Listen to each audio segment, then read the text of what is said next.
अस्सलामुअलैकुम dear students. आज हम क्लास 8 की जनरल साइंस में unit 4 pollutants and their effect on the environment study करेंगे। सबसे पहले थोड़ा सा पोल्यूशन को देखते हैं कि पोल्यूशन क्या है। पोल्यूशन को हम डिफाइन कर सकते हैं कि pollution any unwanted and undesirable change in the environment that affects the atmosphere and disturbs the ecosystem is called pollution. यानी कि हम कोई भी ऐसी चीज़ जो कि हमारे एनवायरनमेंट में शामिल हो जाए जिसकी वजह से हमारे एनवायरनमेंट ख़राब हो जाए, हमारा एनवायरनमेंट डिस्टर्ब हो जाए, तो उस तरह की चेंजेस को कहा जाएगा पोल्यूशन। अब पोल्यूटेंट्स क्या चीज़ है? ऐसे सब्सटेंसेस जो कि पोल्यूशन को काज करते हैं। दो substances that cause pollution are called pollutants. These pollutants में भी सॉलिड, लिक्विड और गैस। ये जो पोल्यूटेंट्स हैं ये सॉलिड भी हो सकते हैं, लिक्विड भी हो सकते हैं और गैसेस भी हो सकते हैं। हमारे पास पोल्यूशन की जो टाइप्स है वो 4 टाइप्स है: air pollution, water pollution, land pollution and noise pollution. अब एयर पोल्यूशन क्या है? जब हमारे एयर में, एटमॉस्फेयर में अनवांटेड चेंजेस आ जाए जो कि हमारे एटमॉस्फेयर को आलूदा कर दें, ऐसे पोल्यूशन को कहा जाएगा एयर पोल्यूशन। वाटर पोल्यूशन क्या है?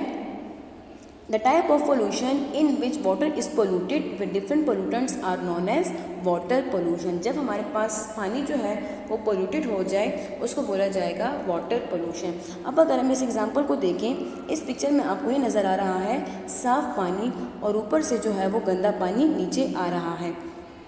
ये जो गंदा पानी है ये पोल्यूटेड है क्योंकि इसमें हमारे पास डिफरेंट तरह के पोल्यूटेंट्स मौजूद हैं। अब ये पोल्यूटेड वाटर जब इस साफ़ पानी में शामिल होगा तो ये क्या करेगा? ये इस साफ़ पानी को भी पोल्यूटेड कर देगा, गंदा कर देगा। तो ये क्या काज करेगा? ये वाटर पोल्यूशन काज करेगा। अब इस पोल्यूटेड वाटर को अगर हम पीने के लिए इस्तेमाल करेंगे तो हम बीमार हो जाएंगे। तो पोल्यूशन क्या करता है? ये हार्मफुल इफेक्ट काज करता है to living and non living organism. यानी कि जो पोल्यूशन है उससे लिविंग ऑर्गेनिज्म भी मुतासिर होते हैं और नॉन लिविंग ऑर्गेनिज्म भी मुतासिर होते हैं।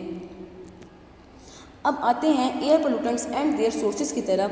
तो एयर पोल्यूशन क्या है? मैंने पहले ही आपको डिफाइन कर दिया था कि 2 such type of pollution in which air और atmosphere is polluted is known as air pollution. यानी कि जब हमारे एटमॉस्फेयर में अनवांटेड और अनडिज़ायरेबल चेंजेस आ जाएँ, ऐसे चेंजेस आ जाएँ जो कि हमारे इन्वायरमेंट को नुकसानदेह असरात दें, वो क्या कहलाएंगे? वो एयर पोल्यूशन कहलाएंगे। अब एयर पोल्यूटेंट्स क्या होते हैं? 2 substances that cause air pollution are called air pollutant. अब वो सब्सटेंसेस जो कि एयर पोल्यूशन को काज करेंगे वो क्या कहलाएंगे? वो एयर पोल्यूटेंट कहलाएंगे। अब अगर हम देखें, आपको डायग्राम में नज़र आ रहा है ये स्मोक है। ये स्मोक क्या कर रहा है? ये किस इंडस्ट्री से आ रहा है? ये क्या कर रहा है? ये हवा में शामिल हो रहा है जिसकी वजह से ये जो हमारा एटमॉस्फेयर है वो पोल्यूटेड हो जाता है। तो एयर पोल्यूटेंट क्या करते हैं? वो हमारे एटमॉस्फेयर को आलूदा कर देते हैं। अब अगर हम बात करें स्मोक की कि स्मोक कहाँ से आता है, तो डिफरेंट इंडस्ट्रीज़ होती हैं जैसे कि cloth industry, rubber industry, steel industry, जिसमें मुख्तलिफ सनतें तैयार होती हैं। तो इन इंडस्ट्रीज़ में क्या होता है? इन इंडस्ट्री से स्मोक रिलीज़ होता है। ये स्मोक क्या करता है? ये एटमॉस्फेयर को पोल्यूट करता है। इसी के साथ साथ इन्हीं फैक्ट्रीज़ का जो वेस्ट मटेरियल होता है, जो गार्बेज होता है, जब उसकी बर्निंग होती है तो उसके बर्निंग से भी एटमॉस्फेयर में डिफरेंट पोल्यूटेंट रिलीज़ होते हैं जो कि एटमॉस्फेयर को पोल्यूटेड करते हैं। अब हमारे पास मेजर पोल्यूटेंट एयर पोल्यूटेंट्स क्या है? हमारे पास मेजर एयर पोल्यूटेंट्स में carbon monoxide, nitrogen oxide, sulphur oxide and chlorofluorocarbons यानी कि CFCs आते हैं। ये क्या है? ये हमारे पास मेजर एयर पोल्यूटेंट है जो कि एटमॉस्फेयर को रिलीज़ करते हैं। अब ये जो पोल्यूटेंट है इसके हमारे पास 2 तरह के सोर्सेज हैं। ये नेचुरल तरह से भी एटमॉस्फेयर में रिलीज़ होता है। इसके अलावा मेन एक्टिविटीज़ जो है वो भी इन पोल्यूटेंट्स को एटमॉस्फेयर में रिलीज़ करती हैं। तो इनके सोर्स हमारे पास 2 तरह के हैं, natural sources and man made sources. Natural sources में हमारे पास rotting vegetation and volcanic eruption आते हैं। अब रूटिंग वेजिटेशन क्या है? रूटिंग का मतलब होता है डिके एंड वेजिटेशन प्लांट्स। तो जो प्लांट्स की डिके होती है, तोड़ फोड़ होती है by the action of micro organism such as bacteria and fungi, it cause the release of different pollutant to the environment. जब हमारे पास इन प्लांट्स का डिके होता है तो इससे भी डिफरेंट तरह की गैसेस एटमॉस्फेयर में रिलीज़ होती हैं जैसे कि carbon dioxide, nitrogen dioxide, sulphur dioxide, जो कि एटमॉस्फेयर को नुकसान पहुंचाती है। इसी तरह वोल्केनिक एरप्शन है, जो आतिशफशानी पहाड़ होते हैं, जब आतिश पेशाब पड़ता है तो इससे भी हमारे इन्वायरमेंट में पोल्यूटेंट रिलीज़ होते हैं। मेन मेड सोर्सेज में आते हैं burning of coal and oil, factory smoke and vehicle exhaust, ये हमारे पास आते हैं मेन मेड सोर्सेज में। अब हम one by one in pollutants को यानी कि carbon monoxide, nitrogen oxide, sulphur oxides के सोर्सेज पढ़ेंगे कि ये गैसेस कहाँ से रिलीज़ होती हैं। तो सबसे पहले आते हैं ऑक्साइड ऑफ सल्फ़र की तरफ। सल्फ़र जो है वो हमारे पास एक नॉन मेटल है जो कि ज़्यादातर सल्फ़र डाइऑक्साइड और सल्फ़र ट्राइऑक्साइड की फॉर्म में एग्जिस्ट करता है। सल्फ़र डाइऑक्साइड जो है it is a colourless gas which have the order like matchstick and irritating gas. ये एक कलरलेस गैस है जिसकी स्मेल जो है वो मैचस्टिक की तरह होती है, इसके साथ साथ ये एक इरिटेटिंग गैस भी है। सोर्सेज की तरफ आते हैं कि ये सल्फर डाइऑक्साइड कहाँ से रिलीज़ होता है, इसके सोर्सेज क्या हैं। तो इसके जो सोर्सेज है उसमें आते हैं burning of fossil fuel, combustion of coal and petroleum and smoke release from the thermal power plant, ये इसके सोर्सेज हैं। अब अगर हम बात करें फॉसिल फ्यूल्स की कि फॉसिल फ्यूल्स क्या है, तो हमारे पास जो एनिमल्स और प्लांट के जो डेड रिमेन होते हैं, जो बाकियात होते हैं, जब वो ज़मीन में दब जाते हैं तो ज़मीन के अंदर हाई टेम्परेचर और बैक्टीरिया के एक्शन की वजह से, माइक्रो ऑर्गेनिज्म के एक्शन की वजह से जो इनके डेड रिमेन होते हैं वो कन्वर्ट हो जाते हैं फॉसिल फ्यूल्स में। ये फॉसिल फ्यूल क्या करता है, इसी फॉसिल फ्यूल से कोल एंड क्रूड ऑयल बनता है। क्रूड ऑयल यानी कि खाम तेल। उस खाम तेल की जब हम रिफाइनिंग करते हैं, प्यूरिफिकेशन करते हैं तो इससे बनता है पेट्रोलियम। तो जो फॉसिल फ्यूल की जब हम बर्निंग करते हैं या कोल एंड पेट्रोलियम की जब बर्निंग करते हैं तो इससे क्या रिलीज़ होता है, इससे ऑक्साइड ऑफ सल्फर रिलीज़ होते हैं एटमॉस्फेयर में। इसके साथ साथ जो थर्मल पावर प्लांट्स हैं उसमें जो स्मोक रिलीज़ होता है उस स्मोक में भी सल्फर डाइऑक्साइड पार्टिकल्स मौजूद होते हैं। सल्फर डाइऑक्साइड के नुकसानात क्या हैं? It cause acid rain. Sulphur dioxide जो है जब ये रेन वाटर के साथ H2O के साथ कंबाइन होता है तो ये सल्फ्यूरिक एसिड काज करता है जो कि एक स्ट्रॉन्ग एसिड है। तो सल्फर डाइऑक्साइड का बड़ा नुकसान क्या है?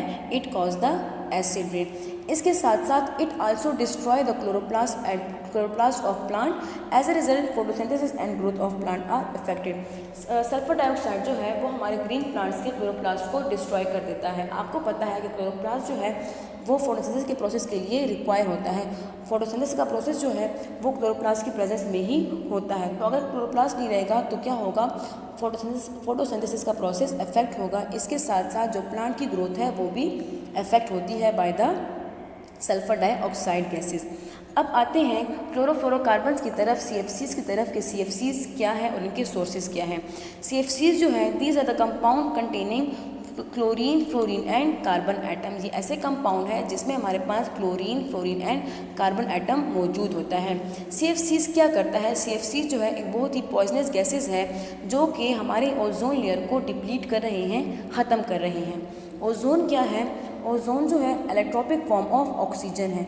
ऑक्सीजन जो है वो हमारे पास O2 एंड O3 की फॉर्म में एग्जिस्ट करता है।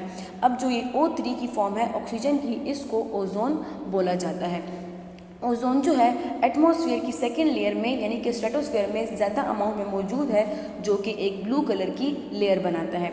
इस ब्लू कलर की लेयर को बोला जाता है ओजोन लेयर। अब ये ओजोन लेयर क्या काम करती है? ओजोन लेयर जो है सन से आने वाली रेडिएशन को एब्जॉर्ब करती है और उसको अर्थ तक आने से बचाती है, यानी कि ओजोन लेयर हमें सन की हार्मफुल रेडिएशन से प्रिवेंट करती है। अब ये CFCs गैस क्या करती है? ये ओजोन लेयर को ख़त्म कर रही है जिसकी वजह से सन की रेडिएशन ज़मीन तक पहुंच रही हैं।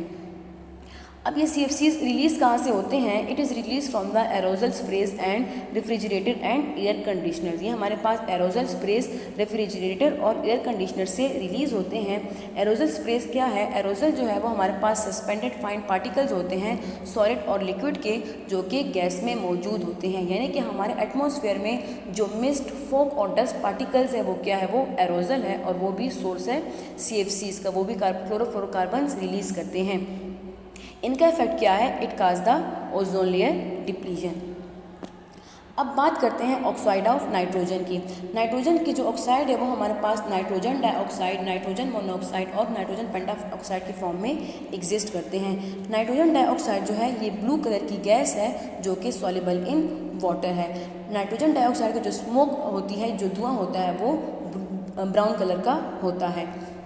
इसके सोर्सेज क्या हैं? इसके सोर्स भी burning of coal and oil है, मोटर व्हीकल इंजन्स हैं and heat and power plants है। ये इसके क्या है? ये इसके सोर्सेज है। अब ये क्या काज करता है? It cause the acid rain. जिस तरह oxide of sulphur acid rain cause करते हैं, इस तरह ऑक्साइड ऑफ नाइट्रोजन भी एसिड रेन काज करते हैं। नाइट्रोजन डाइऑक्साइड वाटर के साथ कंबाइन होकर nitrous acid and nitric acid बनाता है, जो कि स्ट्रॉन्ग एसिड है और हमारे एटमॉस्फेयर को, इन्वायरमेंट को हार्मफुल नुकसान असरात देते हैं।